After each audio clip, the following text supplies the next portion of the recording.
rambutnya seperti rambut jagung karena rambutnya tipis, berwarna kemerahan, dan mudah dicabut rontok.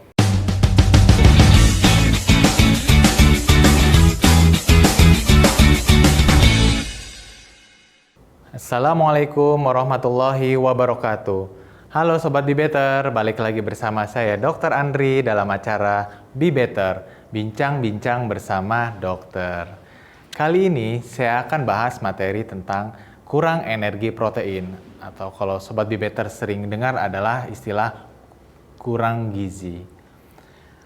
Kurang energi protein adalah suatu keadaan kurang gizi yang disebabkan oleh rendahnya konsumsi energi dan protein dalam makanan sehari-hari, sehingga tidak mencukupi angka kecukupan gizi. Dari jenis-jenis kurang energi protein ada 3. Yang pertama, ringan. Yang kedua, sedang. Yang ketiga, berat. Sebelum kita bahas lebih lanjut tentang kurang energi protein, kita harus mengetahui dulu cara menilai status gizi seseorang. Ada 4 cara. Yang pertama ialah dengan pengukuran antropometrik, yang kedua melihat klinis pasien, yang ketiga dengan biokimia, yang keempat dengan biofisika. Nah, di sini saya akan lebih banyak membahas tentang cara pengukuran antropometrik. Cara pengukuran antropometrik, kita harus mengetahui dulu berat badan pasien, tinggi badan pasien, lingkar lengan atas pasien, dan sebagainya. Nah, dari beberapa pengukuran tersebut, untuk perbandingan pengukuran berat badan dibandingkan dengan tinggi badan merupakan salah satu pengukuran antropometri yang diadopsi sesuai dengan WHO. Nah, yang tadi saya katakan ada 3 jenis kurang energi protein. Nah, untuk level ringan itu berat badan per umur atau berat badan per tinggi badannya pada range 70-80%. Nah, untuk yang sedang, berat badan banding umur atau berat badan banding tinggi badan itu range-nya 60-70%. Dan untuk yang level berat, perbandingan berat badan per umur atau berat badan per tinggi badan kurang dari 60% standar WHO NCHS. Apa itu WHO NCHS? WHO NCHS itu adalah World Health Organization National Center for Health Statistics. Nah, Sobat Be Better, kurang energi protein ringan dan sedang itu sama aja dengan gizi kurang kalau Sobat Be Better sering dengar. Nah, definisinya adalah kekurangan bahan-bahan nutrisi seperti protein, karbohidrat, lemak, dan vitamin lainnya yang dibutuhkan oleh tubuh. Untuk gizi kurang ini klinisnya tidak begitu khas, ya paling mengalami penurunan berat badan saja. Dan untuk yang kurang energi protein berat atau Sobat Be Better sering dengar dengan gizi buruk. Nah, gizi buruk biasanya terjadi pada anak balita atau di bawah usia 5 tahun. Gizi buruk adalah bentuk terparah dari proses terjadinya kekurangan gizi yang sudah kronis atau menahun. Anak balita 1-5 tahun merupakan kelompok umur yang rawan terhadap gangguan kesehatan dan gizi. Pada usia ini kebutuhan gizi mereka meningkat, sedangkan mereka tidak bisa meminta, bahkan mencari makan sendiri. Dan seringkali pada usia ini tidak lagi diperhatikan dan bahkan para orang tua sering menitipkan pada pengasuh. Sehingga risiko untuk terjadinya gizi buruk semakin besar. Anak yang mengalami gizi buruk akan mengalami penurunan daya tahan tubuh sehingga anak rentan sekali terhadap penyakit. Prinsipnya baik gizi kurang maupun gizi buruk adalah sama-sama mengalami kekurangan energi protein, mengalami anemia defisiensi besi, mengalami gangguan akibat kekurangan yodium, dan bahkan kekurangan vitamin A.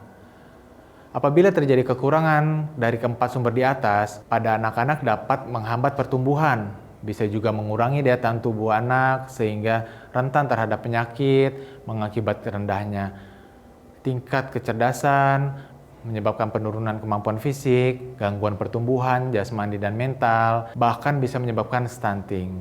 Nah, sekarang kita masuk ke dalam gizi buruk.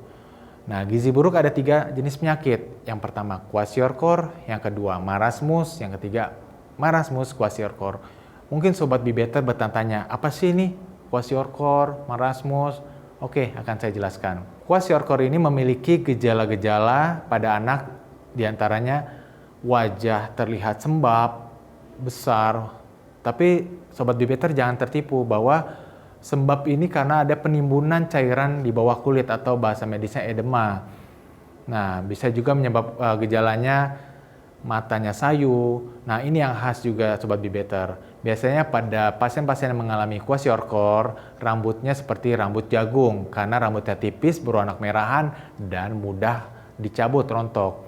Dan sedangkan gejala lainnya bisa terjadi cengeng atau rewel dan juga mengalami diare. Nah, selanjutnya untuk marasmus. Nah, marasmus ini gejalanya biasanya wajahnya tampak seperti lebih tua atau seperti orang tua. Tapi bukan orang tua anaknya Sobat Bibeter ya, perampakannya saja lebih tua dibanding usianya.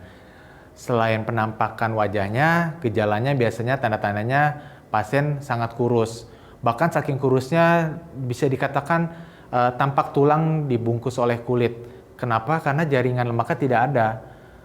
Gejala lainnya adanya timbul keriput, kulitnya mengalami keriput, dan gejala seperti yang kwashiorkor tadi ada gejala cengeng ataupun rewel ataupun diare.